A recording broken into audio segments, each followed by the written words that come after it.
नमस्कार दोस्तों, fairy tales में आपका बहुत बहुत स्वागत है। दोस्तों, आज आपके लिए लेके आई हूँ यशपाल जी की कहानी दूसरी नाक। आइए सुनते हैं। लड़के पर जवानी आती देख जब्बार के बाप ने पड़ोस के गांव में एक लड़की तजवीज कर ली। लेकिन जब्बार ने हसबा की लड़की सब्बू को जो पानी भर कर लौटते देखा तो उसकी सुध बुझ जाती रही। जैसे कथा कहानी में कहा जाता है कि साहजादा नदी में बहता हुआ सोने का एक बाल देख सोने के केशधारी सुंदरी के प्रेम से आहत महल की अटारी में उपवास कर लेट गया था। बहुत कुछ वैसा ही हाल जब्बार का भी हुआ। मुंह से तो कुछ कह न सका, पर शिथिल शरीर, चेहरे का रंग उड़ा हुआ, कुछ खोया खोया सा वो रहने लगा। माँ बाप ने उसकी हालत देखकर सलाह की। मुंह दर मुंह नहीं, पर उसे सुना दिया कि ब्याह जल्दी ही उसका हो जाएगा। लड़की भी बच्चा नहीं, बिल्कुल जवान है। शमशल की बड़ी बेटी जहुन्ना, आसपास के 4 गांवों में एक ही लड़की है। पानी का बड़ा मटका सिर पर उठाकर धमकती 2 मील चली जाती है। घर भर का काम संभालती है। अभी से यहाँ आ जाएगी तो जब्बार की माँ को भी चैन मिलेगा। बूढ़ी हो गई बेचारी, पर जब्बार को इससे कुछ तसल्ली न हुई। वो अक्सर लंबी लंबी आहें खींचकर चुपचाप पड़ा रहता। एक रोज माँ ने आंखों में आंसू भर अपनी कसम धरा कर पूछा तो उसने सच कह दिया।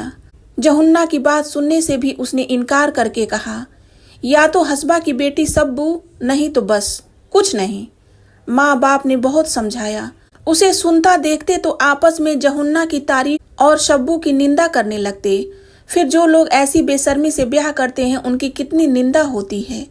ये सब वे लड़के को काकोक्ति, अलंकार और रूपक द्वारा समझा कर हार गए। पर धुन का पक्का जब्बार न माना तो न माना। बेटे की जिद से हार मान बूढ़ा गफ्फार एक रोज हसबा से बात करने गया। जब वो लौट कर आया तो क्रोध से उसकी आंखें लाल और ग्लानि से चेहरा विरूप हो रहा था। बंदूक कोने में रख कंधे की चादर जमीन पर फेंक वो जमीन पर ही बैठ गया। जब्बार की माँ ऊँटों को बेरों की पत्तियां खिला रही थी। तुरंत बूढ़े के समीप दौड़ी आई। जब्बार दूर से ही उत्सुक कान लगाए था। बूढ़ा मानो फट पड़ा। ऐसे नालायक बेटे से बे औलाद भला। जब्बार की माँ ने घबराकर बेटे की बलाएं अपने सिर लेते हुए नाक पर हाथ रखकर पूछा, हाय हाय, हुआ क्या? बूढ़े ने कहा, होगा क्या, ऐसे बेशर्म बेगैरत लड़के से और होगा क्या। तमाम इज्जत खाक में मिल गई और घर मिट्टी में मिल जाएगा। माँ ने फिर बलाएं लेकर पूछा, हाय, हुआ क्या, ऐसा क्यों कहते हो? बाप ने कहा, अगर इसके ऐसे ही मिजाज थे तो ये कलात के खान के यहाँ पैदा क्यों नहीं हुआ? जानती है हसबा ने क्या कहा? सीधे मुंह से तो बात भी ना की। कहती है, शब्बू की बात तुम मत सोचो, उसे वो ब्याहेगा जो 250 रुपए की गठरी बांध कर लाएगा। 250 रुपए की बात सुनकर जब्बार की माँ की आंखें ऊपर चढ़ गई। बूढ़ा बोला, तू भी बूढ़ी हो गई, तू ही बता, तूने कभी ऐसा तूफान सुना है? उम्र में 250 रुपए कोई चीज ही नहीं होती। शमसल से मैंने जहुन्ना के लिए बात की थी। उसने लड़की के 80 मांगे थे, आखिर 60 पर तैयार है। उसकी लड़की भी एक आदमी है और वो बदजात, मांगता है 250, और फिर तू बूढ़ी हो गई। तू ही बता, रंग जरा मैला हुआ तो क्या और जरा साफ हुआ तो क्या, औरत औरत सब एक। तुझे अपने काम से मतलब कि रंग से। अभी 6 महीने नहीं हुए इसके लिए बंदूक खरीदी थी तो वो ऊंट बेचा था। 250 रुपए उम्र भर में कमा तो पाएगा नहीं, और शान ये है। अच्छा तू ही बता, इतनी बूढ़ी हुई 250 रुपए कभी औरत के दाम सुने हैं? 250 रुपए में तो फिरंगी की तोप खरीदी जाती है। जब्बार ने सुना और आह को सीने में दबाकर करवट बदल ली। इकलौते बेटे का यूं दिन रात बिसुरना माँ बाप से देखा न गया। बूढ़े ने कहा, मेरा क्या है, पका फल हूँ, कब टपक पड़ूं। जो कुछ है इसी के लिए है। रोजी का सहारा ये 2 ऊँट हैं। ये भी जाएंगे तो फिर खुद ही फिरंगियों की सड़क पर रोड़ी कूटने की मजदूरी करेगा। लोग यही कहेंगे कि गफ्फार का बेटा मजदूरी करने लगा। सो इसकी किस्मत, मैं क्या सदा बैठा रहूंगा? आखिर दोनों ऊँट भी बन्नू के बाजार में बेच दिए गए और शब्बू जब्बार की बहू बन के घर आ गई। शब्बू को इस बात का कम गर्व नहीं था कि उसकी कीमत गिनकर 250 रुपये चुकाई गई है। पानी भरने जाती तो आधा ही घड़ा लेकर लौटती, वो भी लचकती बल खाती। पड़ोस की मीरन ने समझाया, ऐसा नखरा ठीक नहीं, मर्दों को काम प्यारा होता है। किसी रोज ऐसी मार पड़ेगी कि कमर सदा को लचक जाएगी। अपनी कान तक फैली आंखें मटकाकर और हाथ का अंगूठा दिखाकर शब्बू ने कहा, ओहो, मेरे बाप ने 12 बीसे और 10 रुपए गिनकर मुझे मार खाने को ही तो यहाँ भेजा है। कोई मुझे हाथ तो लगाए। तेरा क्या है? तेरे मर्द ने 3 बीसे में तुझे लिया है। लंगड़ी लूली हो जाएगी तो एक और सही। गजब की शौक और शौकीन थी शब्बू। वो काले मखमल की वास्कट पहनती जिसकी सिलाइयों पर सीप के 300 बटन टके थे।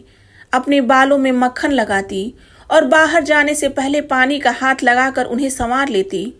महीने में 2-2 बेर अपने बाल धोती।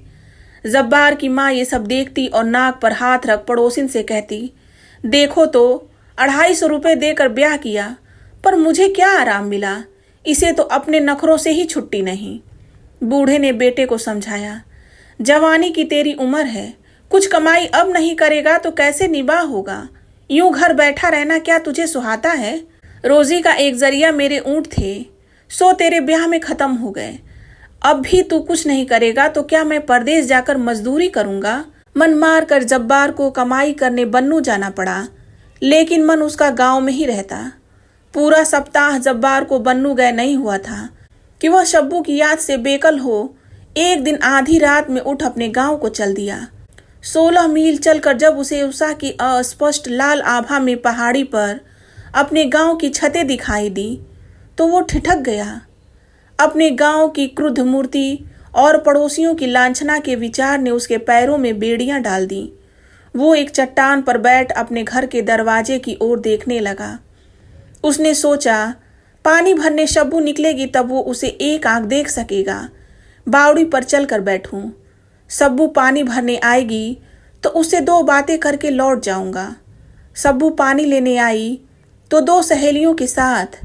जब्बार 30 कदम पर एक पत्थर की ओट में बैठे धड़कते हुए दिल से देखता रहा, पर एक शब्द बोल न सका। बोलता कैसे? वो दोनों पड़ोसिनी बदनाम कर देती। दिल पर पत्थर रखे जब्बार देखता रहा। शब्बू सहेलियों से चुहल करती मटकती लौट गई। जब्बार आहें भरता बन्नू लौट गया।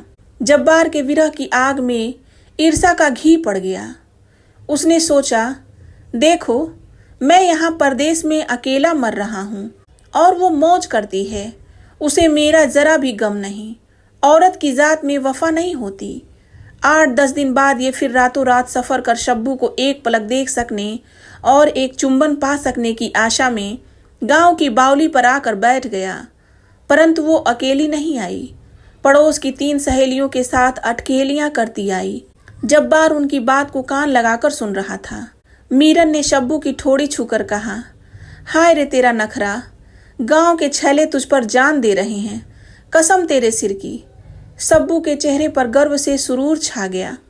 वे पानी लेकर लौट गई। जब्बार की छाती पर मानो 100 मन का पत्थर आ गिरा, पर बेबस था। अब उसके मन में संदेह का अंकुर और जमा। संदेह मनुष्य के हृदय में आकाश बेल की तरह बढ़ता है। उसके लिए जड़ या बुनियाद की भी जरूरत नहीं, वो कल्पना के आकाश में ही पुष्ट होता है। संदेह को निश्चय का रूप लेते भी देर नहीं लगती। गांव में ऐसे कई लौंडे लुगाड़े थे जिन्हें फितूर के अलावा कुछ काम न था। रहमान और अब्बास से हर एक बात की आशा रखी जा सकती थी। और फिर यदि कुछ दाल में काला नहीं है तो मीरन ऐसी चर्चा क्यों कर रही थी? और शब्बू की ये चटक मटक किसके लिए है?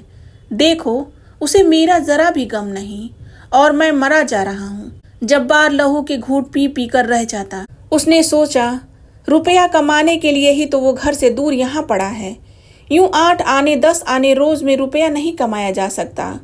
घर लौटने की आग ने उसे बावला कर दिया। एक दिन मौका देख उसने एक हाथ मार ही दिया। किस्मत अच्छी थी, वो पकड़ा भी नहीं गया और 150 रुपया कमा कर 1.5 महीने में घर लौट आया। जब्बार के बाप को हौसला हो गया, बेटा भूखा नहीं मरेगा।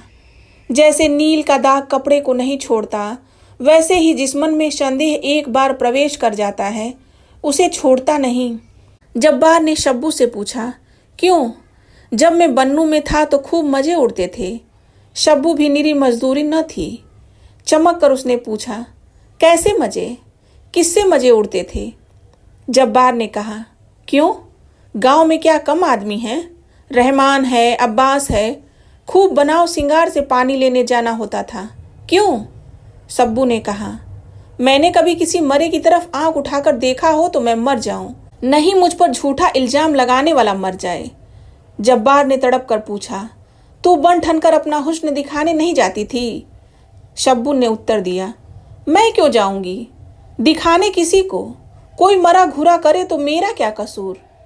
जब्बार ने चुटिया कर पूछा, तो तू यूं बन ठन कर दिखाने को निकलती क्यों है? अपने सौंदर्य के अभिमान में सिर ऊंचा कर शब्बू ने कहा, मैं क्या करती हूँ? क्या मुंह काला कर लूं? मैं जैसी हूं वैसी हूं।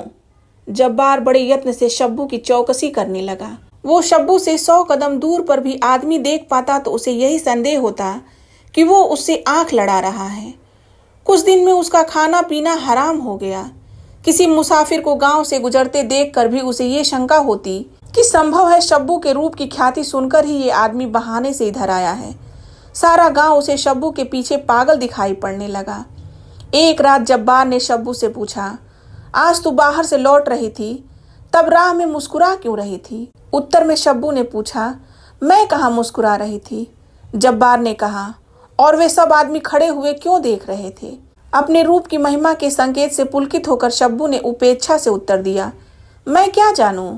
होठ काट कर जब्बार ने कहा, बहुत घमंड होगा हुस्न का, नाक काट लूंगा। शब्बू का मन गुदगुदा उठा। उसने कह दिया, 12 बीसे और 10 रुपए की नाक है, और मन मन मुस्कुराने लगी। शब्बू सो गई, परंतु जब्बार की आंखों में नींद कहाँ। उसने पुकारा, सुन तो। उत्तर नदारद। जब्बार ने सोचा, देखो तो घमंड इसका, मैं बेचैन पड़ा हूं और ये मजे में सो रही है। ये सब घमंड हुस्न का है। इसी हुस्न के पीछे गांव के बदमाश पागल हैं। मेरी क्या आबरू है? अगर ये हुस्न न होता तो क्या मेरी आबरू यूं मिट्टी में मिलती? ऐसे हुस्न से क्या फायदा? गंभीर होकर इस समस्या पर विचार कर उसने सोचा, आबरू नहीं तो कुछ नहीं, और ये हुस्न तो सब लोग देखते हैं, मेरा इस पर क्या कब्जा? जब तक ये हुस्न रहेगा तब तक मुझे आबरू और चैन कहाँ मिल सकता है?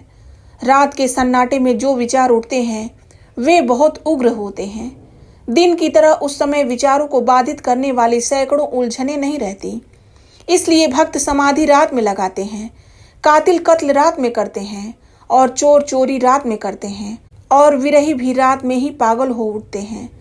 जब्बार अंधेरे में आंख खोले शब्बू के रूप के कारण होने वाले सब अनर्थ पर विचार कर रहा था। वो अनर्थ उसे अपरिमेय जान पड़ा। उसे सहन करना बिल्कुल संभव न था। उसने सिरहाने से पैना छुरा उठाया और अंधेरे में टटोल कर शब्बू की नाक पकड़ ली। एक ही झटके में नाक काट कर उसने फेंक दी। शब्बू चीख उठी। जब्बार की माँ उठकर दौड़ी। रोशनी जलाई गई। पड़ोस के लोग दौड़ आए। जब्बार का बाप गुस्से में गालियां दे रहा था और दूसरे लोग इलाज बता रहे थे। एक बुढ़िया ने चिल्लाकर कहा, अरे जल्दी से कोई भेड़ बकरी का ताजा गर्म गर्म जिंदा गोश्त का टुकड़ा काट कर नाक पर रखो, नहीं तो लड़की मर जाएगी। जब्बार की माँ ने घबरा कर कहा, इस वक्त भेड़ बकरी कहाँ? बुढ़िया ने उत्तर दिया, तो तुम जानो। जब्बार खड़ा सुन रहा था। शब्बू की नाक उसने इसलिए काटी थी कि वो केवल उसी की होकर रहे। दूसरों की आंख उस पर पड़ना भी उसे सह्य न था। वो शब्बू को केवल अपने ही लिए रखना चाहता था। दूसरे की आंख उस पर पड़ने से उसके दिल पर घाव लगता था। उसके मर जाने की संभावना सुन उसका दिल दहल गया। जिंदा गरम गोश्त नहीं मिलेगा तो क्या? उसने वही पैना छुरा उठाया और अपनी जांग से जिंदा गरम गोश्त का टुकड़ा काट कर शब्बू की नाक पर धर दिया। जब्बार के माँ और बाप बिल्कुल पागल हो उठे और दूसरे लोग हैरान रह गए। शब्बू चेहरे पर घाव के दर्द के मारे खाट पर पड़ी कराहती रही और जब्बार जांग में पट्टी बांधे खाट की पटिया पर बैठा शब्बू के चेहरे पर से मक्खियां हाका करता। जख्म के कारण शब्बू का तमाम चेहरा सूज गया। पानी का घूंट तक निगलना उसके लिए दुभर हो गया। तिस पर बुखार। ये हालत देखी तो जब्बार ने उसका इलाज बन्नू के फिरंगी डॉक्टर वाले अस्पताल में कराने का निश्चय किया। स्वयं बड़ी कठिनाई से वो चल पाता था, परंतु एक रात जब सब लोग सो रहे थे उसने शब्बू को कंधे पर उठा लिया और बगल में लाठी ले वो बन्नू के लिए चल पड़ा। वो कुछ दूर चलता और सुस्ता लेता। कपड़ा भिगोकर पानी की बूंदें शब्बू के मुंह में टपकाता जाता। 5वें दिन वे लोग बन्नू के अस्पताल में पहुंच गए। 20 रोज में शब्बू का जख्म भर पाया और उसकी तबीयत ठिकाने पाई। नाक न रहने पर हवा होठों की अपेक्षा नाक के छेद से अधिक निकल जाती है और स्वर बिल्कुल नक्की हो जाता है। उसी स्वर में मिनमिना कर शब्बू ने कहा, मेम साहब कहती हैं विलायत से रबड़ की नाक मंगवाई जा सकती है। जब्बार ने घबराकर उत्तर दिया, बस रहने दे, हमें नाक नहीं चाहिए। मुझे तू बिना नाक के ही भली मालूम होती है। मुझे क्या नाक औरों को दिखानी है। शब्बू उदास हो गई। उसने खाना खाने से इनकार कर दिया। जब्बार के लिए बड़ी भयंकर समस्या आ पड़ी। उसने सोचा, बुरा हो इस मेम का, मैंने एक नाक काटी थी, वो दूसरी बनाने को तैयार है। जब 2 दिन शब्बू ने खाना नहीं खाया तो जब्बार ने रबड़ की नाक की कीमत 40 रुपए डॉक्टर के यहाँ जमा करा दी, पर शर्त एक रखी कि शब्बू नाक लगाएगी जरूर, लेकिन गैर मर्द अगर उसे घूरने लगे तो झट नाक उतार कर जेब में डाल ले। दोस्तों, ये कहानी यही समाप्त होती है। आपको ये कहानी कैसी लगी कमेंट बॉक्स में ज़रूर बताएं। और आप मेरे चैनल पे अगर नए हैं तो प्लीज़ चैनल को सब्सक्राइब कर लीजिए। कहानी पूरी सुनने के लिए आपका बहुत बहुत धन्यवाद। मिलते हैं एक नई कहानी के साथ। तब तक अपना ध्यान रखिए, हंसते मुस्कुराते रहिए। धन्यवाद दोस्तों।